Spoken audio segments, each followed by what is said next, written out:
बोलो भारत माता की। भाई क्या मजा नहीं आया? माई गड़बड़ है कि आप लोगों की गड़बड़ है? भारत माता की, भारत माता की।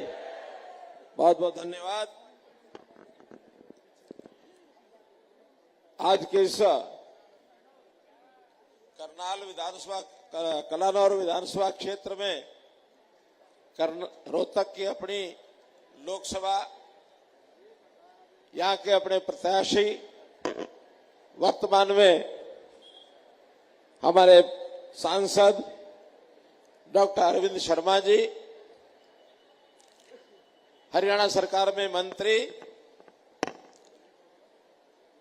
श्री विशंबर वाल्मीकि जी, राज्यसभा में सांसद श्री रामचंद्र जांगड़ा जी, पूर्व मंत्री श्री मनीष ग्रोवर जी, जिला अध्यक्ष श्री रणवीर ढाका जी, कृष्णमूर्ति हुड्डा जी, भाई सतीश नांदल जी, शमशेर खरकड़ा जी, अजय बंसल जी, मित्रों सब नाम मंच पर बैठे हुए सभी हमारा सम्मानित मंच, उपस्थित बुजुर्गों, नौजवान साथियों, माताओं, बहनों, जरा माइक वाले देखो भी आवाज पीछे ठीक जा रही क्या? पीछे आवाज ठीक आ रही है? मित्रों, कलानौर की ये भूमि, कलानौर की ये धरती बहुत मेरी ऐसी परिचित ये धरती है, और मैं कह सकता हूं ये धरती नहीं है, ये तो एक धाम है, एक पवित्र धाम है, जहां मंदिर हैं, जहां आश्रम हैं, जहां इस प्रकार के सेवा के केंद्र हैं, डेरों की सेवा, और आप सब लोग यहाँ उपस्थित हैं। ये हरिद्वार का दूसरा रूप है। भाइयों बहनों, इस अवसर पर मैं आपका सबका बहुत बहुत अभिनंदन और बहुत बहुत आभार प्रकट करता हूं। मित्रों, 9.5 साल तक हरियाणा की सेवा मैंने आपकी सेवा की है, और इस 9.5 साल के बाद आज एक नया जो जिम्मेवारी मेरे ऊपर आ रही है, वो जैसे हमारे अरविंद भाई ये लोकसभा का चुनाव लड़ रहे हैं, प्रधानमंत्री जी ने मुझे भी लोकसभा का चुनाव लड़ने के लिए कहा है। और कभी भी कोई जब नया काम करना होता है तो कोई भी बुजुर्गों के आशीर्वाद के बिना काम शुरू नहीं हो सकता। तो मैं आज आप सबका आशीर्वाद लेने के लिए हमारे डॉक्टर अरविंद शर्मा जी आपसे चुनाव की अपील करने के लिए आए हैं, और मैं भी सहयोगी के नाते आपके बीच में आया हूं।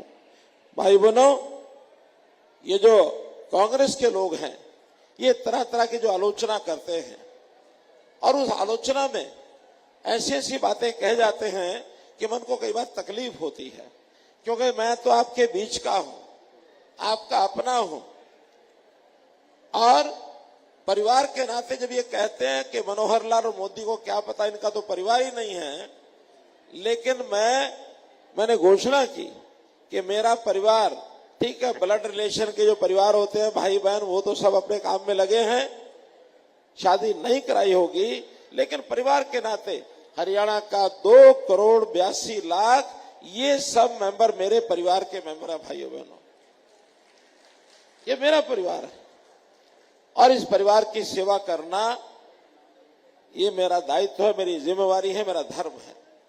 उस नाते से 9.5 साल आपके बीच में काम किया है। तो मित्रों, ये जो कांग्रेस के लोग हैं,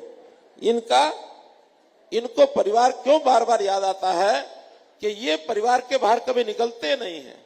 ये हमेशा मेरा बेटा इसी उलझ में, इस धुन में लगे रहते हैं, इस उधेड़ बुन में लगे रहते हैं, जबकि हम पूरे प्रदेश की, मोदी जी कहते हैं 130 करोड़ लोग, ये मेरा परिवार है। वो अपने उस परिवार के लेके दिन रात सेवा में लगे हैं। कांग्रेस में आज एक बौखलाहट है। बौखलाहट ये है कि जो काम मोदी जी ने पिछले 10 साल में कर दिए, भाइयों बहनों, वो कांग्रेस 55-60 साल में नहीं कर सकी है। तो एक बौखलाहट का कारण ये है, और दूसरी बौखलाहट का कारण है कि अब उनको एक डर यानी हार का डर सता रहा है। उनको लगता है कि पिछले 2 बार 5-5 साल के टर्म में वो 50 सीट 40 सीट इस पर चक्कर में रह गए, और अब की बार भी वो इसी दायरे में रहने वाले, इससे ऊपर उठने वाले नहीं हैं।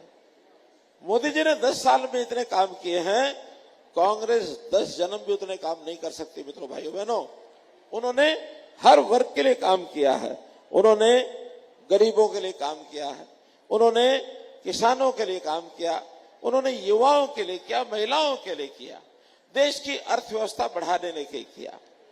जब ये कांग्रेस के लोग किसी गरीब परिवार के घर में जाते हैं तो गरीब परिवार के घर में बाहर उसके बोर्ड लगा होता है, प्रधानमंत्री आवास योजना के अंतर्गत इसको घर मिला। और फिर जब अंदर जाके बैठते हैं और वो परिवार का व्यक्ति मान लो से चाय पूछ ले, तो ये चाय का नाम सुनते ही इनकी त्योरियां चढ़ जाती हैं, क्योंकि चाय से बहुत घबराते हैं चाय का नाम सुनते ही। क्यों? कि मोदी जी को हमेशा इन्होंने चाय वाला कह करके कभी उनके बारे में अच्छा नहीं सोचा।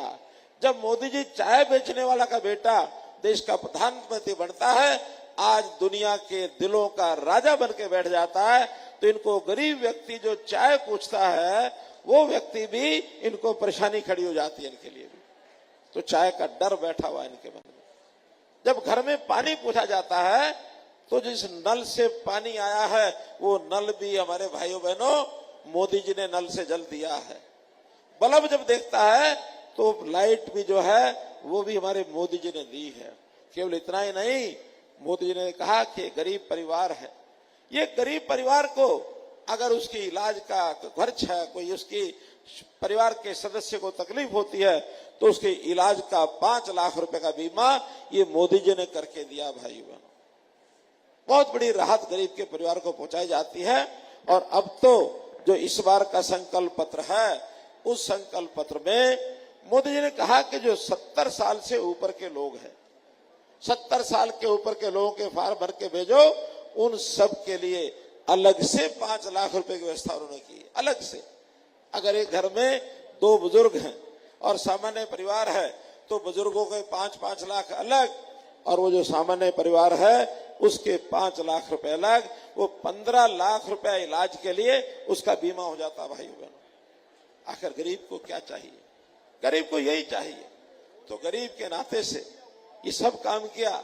और जब कांग्रेस का आदमी घर से बाहर निकलता है उसके माथे पर लकीरें चली जाती हैं कि ये परिवार, गरीब परिवार इतना खुश है। कांग्रेसी खुश नहीं हो सकते, लेकिन गरीब परिवार को खुश देख करके वो हैरान हो जाता है। और जाते समय जब वो हाथ जोड़ के कहता है कि भाई राम राम, और राम राम कहते ही उस गरीब परिवार को फिर याद आ जाता है। कौन याद आता है? राम राम कहते ही कौन याद आ जाता है? बोलो भाई, मोदी जी याद आ जाते हैं। मोदी जी ने आज भी ये कहा, देश में कोई भी प्रत्याशी, कोई भी कैंडिडेट अपनी सभा में जाए तो मेरी ओर से मेरी राम राम भी दे देना। आपको मोदी जी के राम राम स्वीकार है क्या? नहीं स्वीकार है ना? तो मोदी जी ने आपके लिए राम राम भेजी है। तो भाई बहनों, ये कांग्रेसी लोग तरह तरह की, अब चूंकि हारते दिख रहे हैं तो तरह तरह की गुंडागर्दी भी फैलाएंगे, तरह तरह की अफवाहें भी फैलाएंगे, तरह तरह के कई ऐसे विषय फेंकेंगे जिसका कोई आगे पीछे हिसाब किताब नहीं है। ये लालच भी देंगे, पैसा भी फेंकेंगे, मुफ्त भी देंगे, ये ले लो मुफ्त, वो ले लो। ये क्या कहते हैं कि हम आएंगे, हर गरीब महिला के खाते में रुपए भेज देंगे, हर बेरोजगार नौजवान के खाते में रुपए भेज देंगे। जबकि मोदी जी कहते हैं कि जो महिलाएं हमारी हैं सेल्फ हेल्प ग्रुप बना करके काम करती हैं, हमारी बहनें जो सेल्फ हेल्प ग्रुप के साथ जुड़ी हुई हैं, जरा वो हाथ खड़ा करें, स्वयं सहायता समूह, ये सब बहनें जुड़ी हुई हैं। अब इन बहनों के लिए उन्होंने कहा कि जो इनका उत्पाद होता है, जो सामान ये बनाती हैं, बाजार में बेचने जाएंगी, इनको साझा बाजार मिलेगा, बाजार में बिक्री अच्छे दाम पर होगी, जेम पोर्टल पर अपना उत्पाद रजिस्टर करा सकते हैं। तो यही बहनें आज शायद बिक्री ना होती हो तो ये लखपति कहलाने का काम, इन बहनों को लखपति बहनें बनाना, ये मोदी जी ने आह्वान किया है। मोदी जी ने एक और किया है, हमने ड्रोन देखा। कभी ड्रोन देखा हमारे नौजवान साथी, बताओ ड्रोन देखा ना? जब कभी रैलियां होती हैं उसके ऊपर ड्रोन उड़ाए जाते हैं, कभी ब्याह शादी होती है उसमें ड्रोन उड़ाए जाते हैं, फोटोग्राफी। उन्होंने कहा कि मैं ये जो हमारी बहनें हैं सेल्फ हेल्प ग्रुप में काम करती हैं, इनकी ट्रेनिंग दिला देंगे ड्रोन की, और एक एक ड्रोन इनको दे देंगे ताकि कोई भी काम जा करके मेहनत मजदूरी कर सकें। खेतों में ड्रोन से अब खाद का छिड़काव होगा, खेतों में ड्रोन से अब यूरिया, नैनो यूरिया दवाई ये सब छिड़की जाएगी। बदले में हमारी बहनें ड्रोन दीदी बन करके लाखों कमाएंगी। अब एक तरफ तो हम अपनी बहनों को, बेरोजगार युवकों को कमाई करने के साधन दे रहे हैं, और एक तरफ वो मुफ्त खोरा बना रहे हैं। तो मेरी बात का जवाब दो कि मुफ्त खाना ठीक या कमा के खाना ठीक? बताइए, रोजगार करके खाना ठीक है ना? तो मोदी जी इस लायक लोगों को बना रहे हैं, खाली सामान्य व्यक्ति नहीं, हमारे जो उद्योगपति हैं, हमारे जो दुकानदार हैं, जो व्यापार करते हैं, वो भी आगे कैसे बढ़े, ताकि एक एक परिवार अगर अपने पैरों पर खड़ा हो जाएगा तो फिर हमारा गांव भी खड़ा हो जाएगा, शहर भी खड़ा हो जाएगा, पूरा जिला भी खड़ा होगा, प्रदेश खड़ा होगा, देश खड़ा हो जाएगा। देश की चिंता करने के लिए हर गरीब परिवार को उन्होंने कहा कि आप भी देश के साथ जुड़िए। सारे देश में अभी विकसित भारत यात्रा निकाली, आम आदमी को पता ही नहीं होता विकसित भारत क्या है, लेकिन उसके कारण से देश की जनता को पता लगा कि विकसित भारत माने दुनिया का सबसे श्रेष्ठ देश ये बनना चाहिए। देश के लिए बहुत काम किए हैं, तो आज हमारे दुनिया में देश का स्थान जो पहले बहुत नीचे होता था, आज ऊपर के 5 देशों में स्थान बन गया भाइयों बहनों। और संकल्प है मोदी जी का कि 2029 आते आते अपने देश को और 2 कदम आगे बढ़ा के 3 बड़े देशों के अंदर लेकर के आएंगे, हम 3 बड़े देशों में लेके आएंगे। और यहीं तक नहीं, उन्होंने ये भी कहा 2047 तक हमारा जो देश है विश्व का सर्वश्रेष्ठ देश होगा। सर्वश्रेष्ठ मित्रों, सर्वश्रेष्ठ, कुछ ध्यान में आया कि नहीं? सर्वश्रेष्ठ देश होगा। तो मित्रों, इस नाते से देश की चिंता करने वाले लोग ये नरेंद्र मोदी के ही अनुयायी हो सकते हैं, हम सब हो सकते हैं। तो हम लोग देश की चिंता करने वाले लोग हैं, हम अपने आप को आगे ना रख के देश को आगे रखते हैं। मोदी जी कहते हैं देश पहले, और इस नाते से देश की बड़ी बड़ी समस्या है, चाहे वो 370 की बात हो। 370 की बात भी मोदी जी ने एक चुटकियों में खत्म कर दी। क्या था वो ये था कि देश का कोई भी कानून, देश का कोई भी जो कानून है वो सारे भारत में तो लागू हो सकता है, लेकिन जम्मू कश्मीर में लागू तब होगा जब वहां की सरकार चाहेगी तब वो लागू होगा। अब कहीं भी नहीं हो सकता कि बेटा बाप से बड़ा हो जाए, नहीं हो सकता। लेकिन यह उल्टा खेल नेहरू जी ने चला दिया कि प्रदेश सरकार बड़ी और सेंटर की गवर्नमेंट छोटी, ये जम्मू कश्मीर में लागू था। हमने लगातार इतने साल तक कहा, इनके कभी भी इनको उस बात के लिए कोई ध्यान ही नहीं आया। कहते क्या थे कि 370 हटाओगे तो क्या खून की नदियां बह जाएंगी, क्या होगा, संघर्ष हो जाएगा। लेकिन मोदी जी, अमित शाह जी की जोड़ी ने एक ही समय में एक कलम से लिख दिया, कल से धारा 370 खत्म। किसी को खरोंच आई? किसी को खरोंच आई क्या? किसी को खरोंच नहीं आई। इसी प्रकार 500 साल का राम जन्मभूमि का ये मुद्दा, ये राम जन्मभूमि के मुद्दे को भी 500 साल के झगड़े को कोर्ट में अपनी दलीलें रख करके हमारे लोगों ने उसको और निर्णय कराया कि वहां राम मंदिर था, भव्य राम मंदिर बना करके, और उसकी प्राण प्रतिष्ठा मोदी जी ने कराई। और उसके लिए भी लोग डराते थे कि देश में गृह युद्ध हो जाएगा, ये हो जाएगा, वो हो जाएगा। हुआ मित्रों कुछ? कहीं किसी को खरोंच आई क्या? बताओ भाई, कोई झगड़े हुए हो तो बताओ, हुए क्या? अरे बताओ, नहीं हुए? नहीं हुए ना?